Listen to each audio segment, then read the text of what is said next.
Fallout 3 premiered 15 years ago, and remains influential as a major turning point in the history of the post-apocalyptic franchise.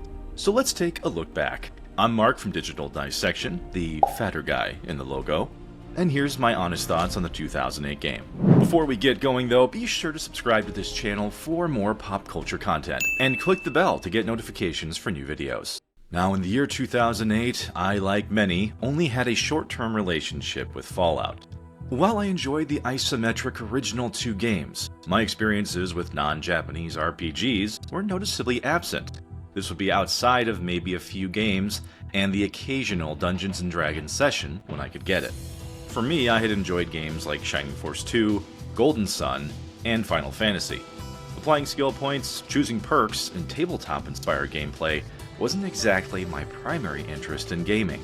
That all changed substantially with the Elder Scrolls Morrowind and Oblivion, as Bethesda provided the perfect backdrop for fantasy fans as Lord of the Rings dominated the box office in the early 2000s. One specific thing to point out though was that I didn't spend as much time on the internet back then as I do today.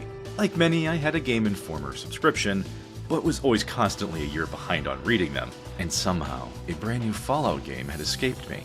Despite having 200 plus hours on my latest Oblivion save when Fallout 3 dropped, the transition to a less melee-first gaming experience was admittedly a change-up I wasn't really sure I wanted. Without having given much thought to Fallout in over 10 years, seeing familiar alternate histories 1950s media and retro-futuristic tones actually gripped me. The green menus and heads-up display alongside the Art Deco aesthetic created an uneasy yet exciting backdrop.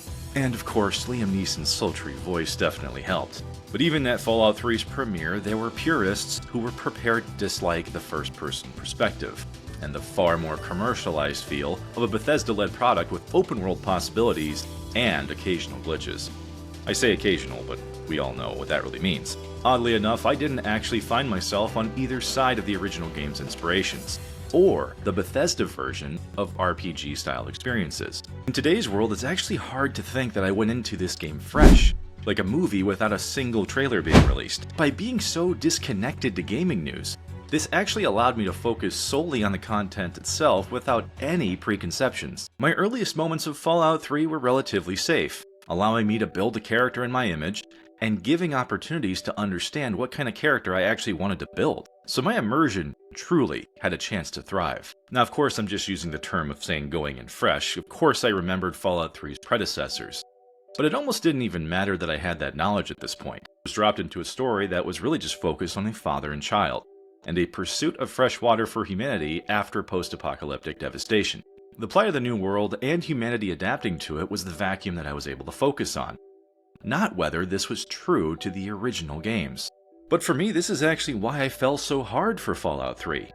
The world I was in felt familiar, but the map was mine to interpret. I could go anywhere I wanted, and while the game nudges you from Vault 101 to Megaton, from here quite a few things can possibly happen. Fallout 3 was one of those games that I explored in my own way. Sure, you can go to Galaxy News Radio and meet Three Dog, who we actually interviewed on this channel by the way, but you could just as easily not even head into the Washington, D.C. ruins. You could actually instead go west, like I did. You could find cannibals, a super mutant behemoth in a cage, and Smith Casey's garage without ever hearing a clue about it.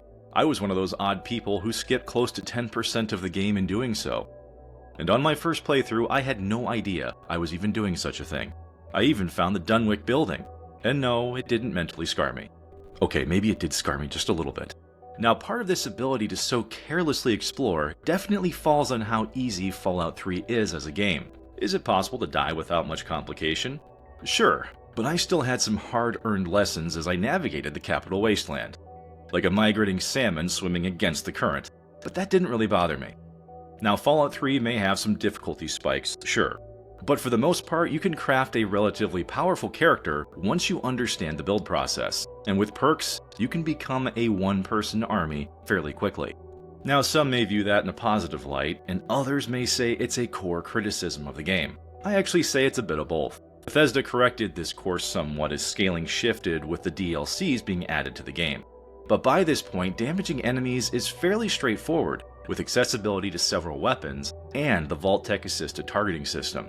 In all honesty, VATS and the Grim Reaper sprint perk essentially make the game a cakewalk, where your action points refill with every enemy you kill. This once again essentially turns you into a harbinger of death. The original games by comparison definitely felt more like a survival game, whereas the Bethesda vision presents a concept of material scarcity, but in reality, there are NPCs with plenty of ammo and materials, and in Bethesda fashion, plenty of ways to earn unlimited currency and items through glitches. The majority were never actually patched, meaning you could get power armor and unlimited caps and XP minutes after leaving Vault 101. As I navigated the Capital Wasteland, it was less about the purity of the intellectual property though, and more about the landscape that existed should you be willing to investigate every nook and cranny.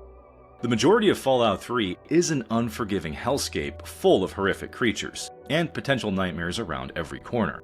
But hidden behind this imagery are human stories, pop culture references, and callbacks to the original games. Sure, it's not a traditional isometric RPG, and the factions really don't have much impact on the outcome of the story.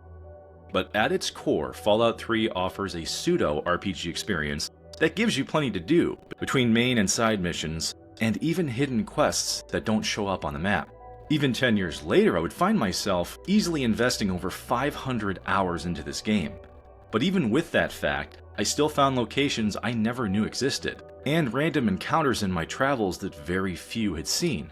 However, one mechanic that absolutely feels useless is the karma system, which truly only leads to unique dialogue and a few character opportunities like companions and who chooses to follow you.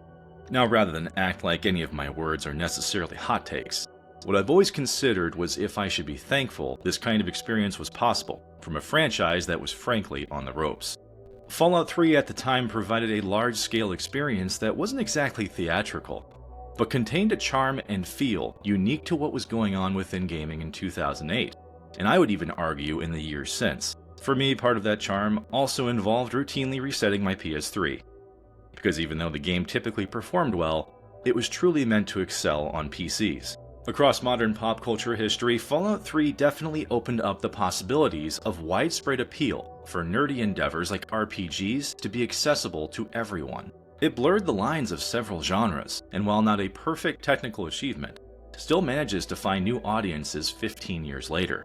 It may seem like a grayscale, blurred backdrop in many ways, but the scope and sheer amount of content across its many locations deserves praise. There's a reason why so many games have attempted the same formula in the years since, and while it's not perfect, it's a quintessential action-adventure experience from this generation of gaming, even if you accidentally skip part of it, like I did. Thank you for checking out this video and joining us as we look back to Fallout 3. Did the game ruin the traditional franchise, or did it create a paradigm worth celebrating? Let us know in the comments and join us for more pop culture content on this channel. And until next time, pop culture nerds, keep on dissecting.